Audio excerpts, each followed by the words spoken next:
The principle of the map is quite simple, that what I am depends on the distance of the observer. And all the outer views of one, all these outer views are one's appearance, which is infinitely variable and always mortal. This nest of appearances, these onion layers. But what is at the core of the onion is the reality which is giving rise to those regional appearances. And Catherine's journey was from the outermost regions of appearance to the innermost reality at the center of them all. The appearance is enormously important, but they are not to be confused with the central reality.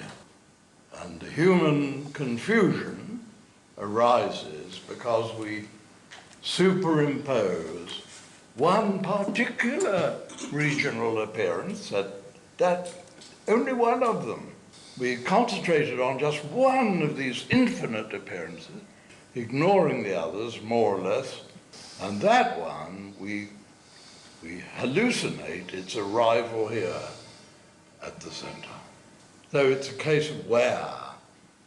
We're clear about the what, we're very unclear about where. And the first person includes central reality and the whole range of appearances. Yeah.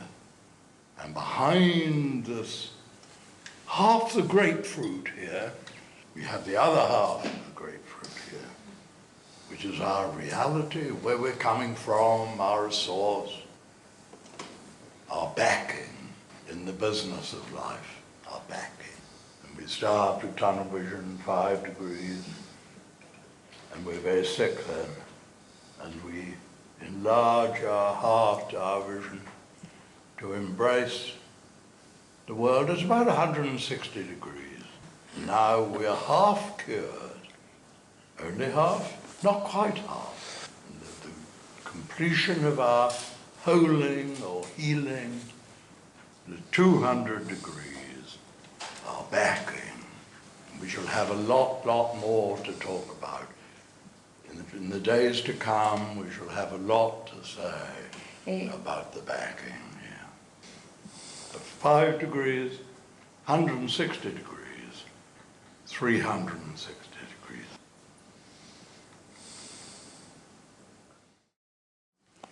When I don't know, in France, I don't know about France, but in England, we were told it was very rude to point at people. And I heard about a little boy who pointed at a lady in a bus, pointed at her. And he asked his mother, is that a witch? Very rude to point, very rude to point. But you know, there's one that loves being pointed at. Who is the one that loves to be pointed at? It is the one, the origin, the one, loves to be pointed.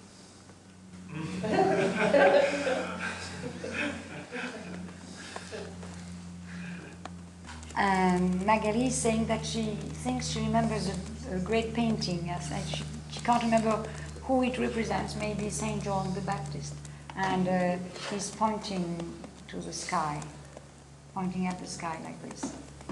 I think there are several paintings that do that. Yeah. When Catherine was doing this experiment with the finger, it was really the same thing as that, but we have here a restricted environment. At night, in the right conditions, we point up at our heavenly bodies, galaxies and stars and planets, actually photographable, all limited, all perishable, but magnificent. And then we go down and we point to features of our earthly environment, the trees and the mountains and the hills. And then we point out at our human region. Beautifully, our human region is populated and then we point here. It's the same journey. Same journey. It's extraordinary in the history of spirituality. This has been so neglected. It's extraordinary. We should not despair of modern man. Some great things are revealed to us at this time. It's a wonderful time to be alive. It's a marvellous time to be alive. Dangerous but marvellous. And this idea that the senses deceive us is one which we are privileged to undermine now and see how they really, when we really dare to have a look, they lead us to who we really, really are. All the senses do. And there are some famous but disastrously complicated Buddhist scriptures which explore different senses. And one of them is a very long and complicated one called the Surangama Sutra. And it explores the different senses, bringing us to home. Sight and hearing and so on. And I think that the bon Dieu, the reality behind the world, is not deceiving us. It's giving us, it's not giving us senses to deceive us, but to reveal itself to us. And the joke is, you see, that the people, the real people who see who they are, the seers of the world, are relying on senses. And those of us who don't see who we are, we're not relying on senses, we're relying on imagination. I hallucinate something here to keep the world out with. And a great, great man, Huang Po, great Zen master, 8th century China, he said the ordinary man relies upon what he thinks. But the sage relies on what he sees. So we stop our busy intellectual nonsense and we dare to have a look. And of course, the history of modern science is based on looking. Medieval man looked it up in a book, He got it from the Vatican, he got it from the Bible, he got it from Aristotle. He didn't look to see what was going on in the world. And then Galileo came along and said, I'm going to look, I'm going to watch and see what happens. He stopped looking it up and he started looking. And that was the beginning of the whole scientific scene. Yes, having a look. And that's what we're doing. We're having a look. The ordinary man goes by what he thinks. The liberated man goes by what he sees.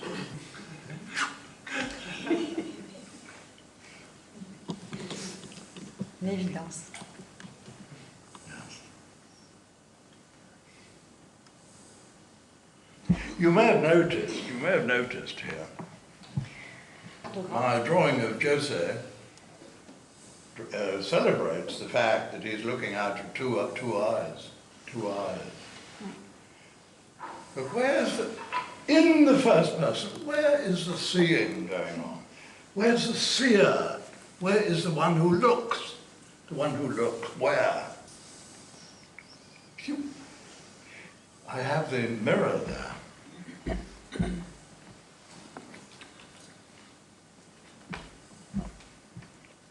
There, I've got Douglas's face. I've got an eye there, eye one, eye two. Now, where is my seeing going on? Is it going on there, behind the car, or is it going on here? I don't think the seeing isn't going on there. It's going on here, at this end of my arm, not that end of my arm. It's going on here, isn't it? And that's why the Upanishads say only God sees, only the one sees. There is one seer in all being. He lives here, she lives here, it lives here. This is where that seeing goes on. And this is not deceptive at all, this is genuine. But there are two eyes here. How many eyes is this one looking out of? How many eyes are you looking out of at this moment? On present evidence. Two.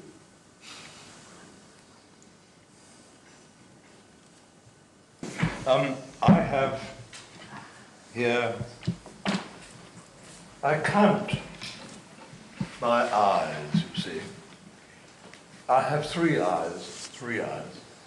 Left one, number one, right one, number two, and the third eye here.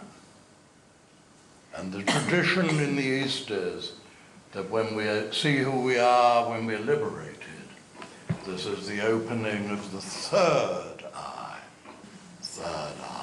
And you don't need to go to India to open your third eye. You can go to Tibet if you like, but it's available in Ardèche. Did you ever look out of anything else? You never looked out of anything else but this. And this is not a human eye. These are human eyes. They're very important and very interesting, but I never looked out of them. The only eye I ever looked out of was this eye, which is not a human eye. It's as wide as the world, And this is the eye of the one seer in all being. The great Meister Eckhart, talking about St. Paul, had a vision. He saw the light on the road to Damascus. And it said, Paul rose from the ground, wide-eyed. You are, as first person, wide-eyed. Wide as the world. And if you go out into the street, you go to Aubenas or Privas or Paris, anywhere, Lyon, ask the people in the street, how many eyes are you looking out of in your own experience at this moment? Everyone will say to. And then we wonder why we have problems. Oh, come on. We are so unconscious. In a coma, dream. Think you're looking out of two peepholes and a meatball. This, well, you could get away with it in Montmartre, peut-être. But you don't need to because you've got this immense art. It's always available. And any way home is a good way. Any route home is a good route. Any vehicle home is a good vehicle. It's a very, very nice vehicle. And who was it who said, if your eye be single, your whole body shall be full of light, having no place dark. We say, oh, of course he didn't mean that. He just meant if you were one concentrated. If you were one, you were not divided in your mind. I think he meant what he said, one eye. The world looks a bit different when you see it with the God's eye view. It's God's world, it's a different world, I think. It's the same world, and yet it is transformed, because it's your world. Claude was telling us what happened to him the first time when he did this experiment at your workshop. These glasses were rested on no thing. Yes. And that he was located even behind these. That's right. What is your nose sticking out of? And if the Buddha were going to preach liberation to crocodile, les crocodiles, I mean, he wouldn't have a difficulty with crocodiles. He'd say, what is this sticking out of? As a matter of fact, you have two noses. And they're very fun. The first person has two noses. And I've got one there, it's very big, and it's transparent on the right. And I have another one on the left, also transparent. Do you have that? Are you like that? Deux nez. Both transparent, both huge. What's behind? But there's a point here, there's a question here. You say, well, surely eyes, I mean, why do we go to the optician? Why do we wear glasses if eyes don't see? Now, I'm sure that Philippe would agree that what we see is conditioned by many things. What we see is conditioned by whether it's night or day, whether it's the dark or the light, or whether there's a dense fog or not. or whether I have jaundice, in which case everything looks yellow. And it's conditioned by a million things. And what I see is conditioned partly by those two little things there. Now, these change the content of what I see, but the seer itself is stationed at the center of her world. So we must distinguish between the seeing and what conditions the seen.